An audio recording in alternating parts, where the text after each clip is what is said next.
Bonsoir à toutes et à tous, ravi de vous retrouver sur 8 Mont Blanc. Il est 18h, c'est l'heure du journal tout en images préparé par l'ensemble de la rédaction. Voici les titres de ce jeudi 15 juin 2023. Le Lyon-Turin est au cœur de l'actualité cette semaine en Savoie.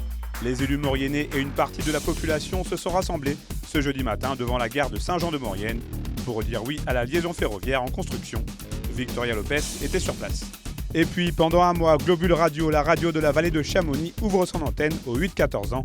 Et qu'ils soient à l'école primaire ou au collège, ces graines de journalistes et animateurs prennent leur rôle très à cœur.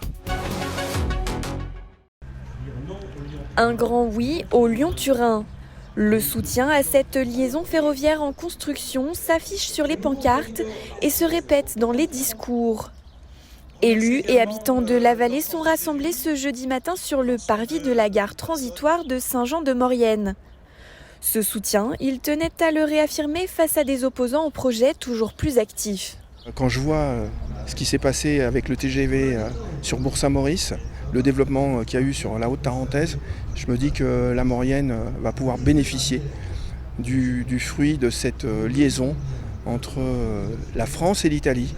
Moi j'ai toujours vécu dans la vallée, j'ai toujours vu les camions passer entre la pollution, le bruit, donc il faut arrêter tout ça maintenant et aller de l'avant. Bien sûr avec la gare internationale, en espérant et on se battra pour avoir des arrêts suffisants, ça va permettre une mise en valeur du territoire, non seulement touristique mais aussi sur le plan économique général, puisque ça nous rapproche des centres de décision.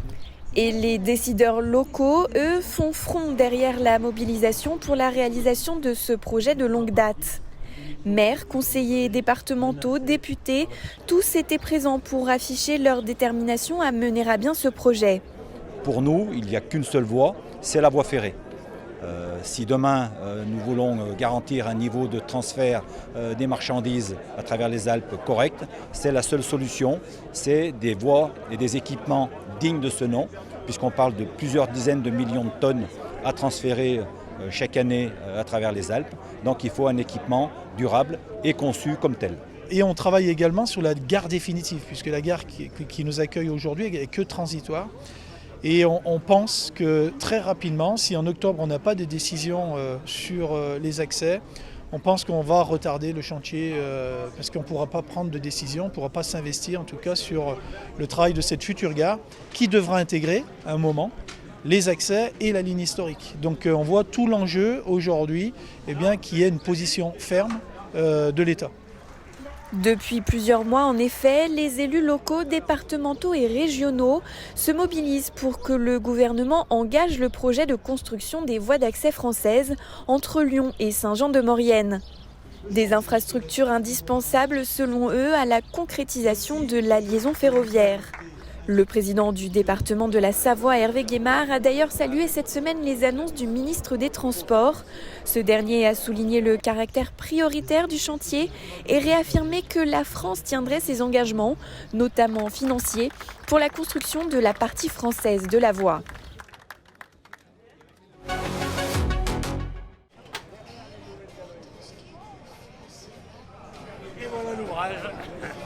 Cette Ford A de 1929 dévoile son moteur 4 cylindres de 40 chevaux au badaud. Pour ses 100 ans, l'Automobile Club du Mont Blanc a convié des voitures d'époque.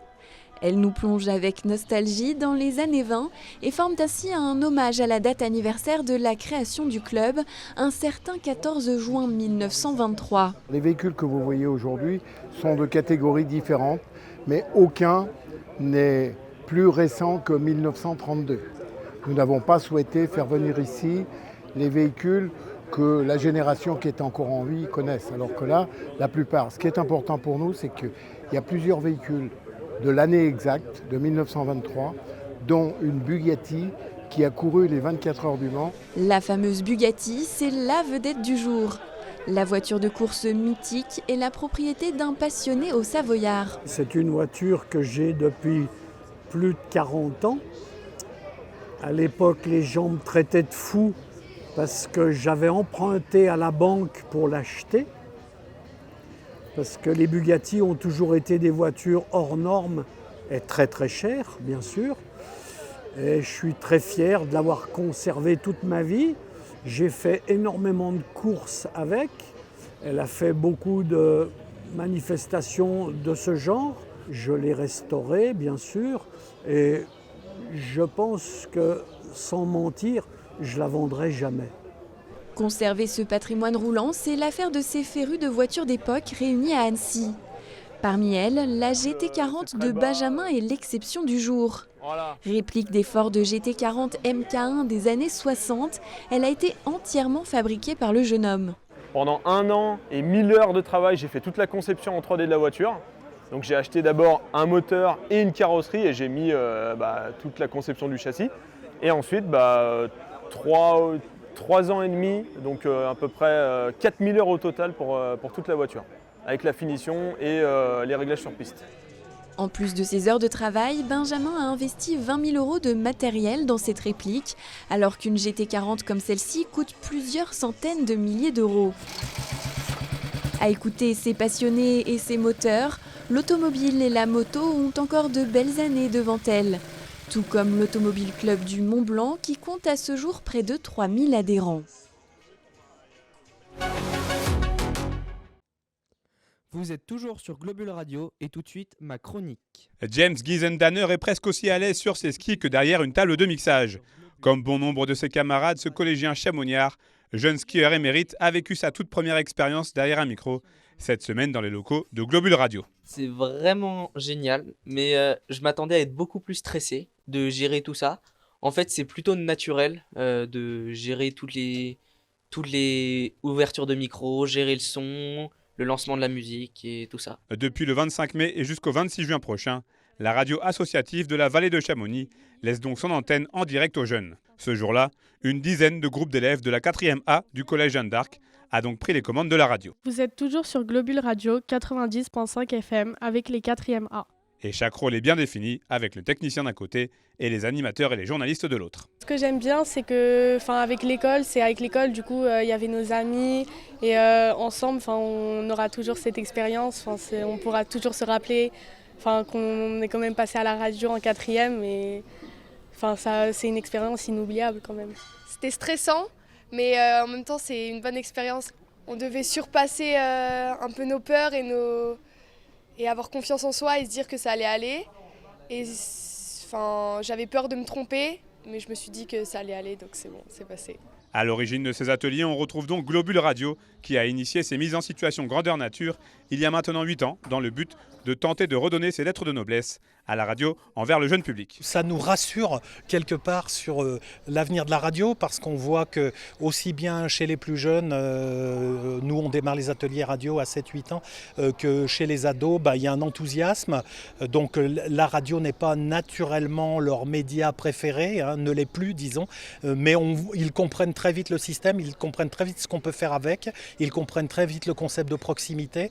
Donc nous, ça nous laisse à penser qu'il y a encore des forces vives qui se préparent à reprendre le flambeau de la radio locale. Ces projets sont le fruit d'un travail collectif qui a commencé depuis le début de l'année scolaire et les thèmes choisis sont tous liés au programme étudié par les élèves.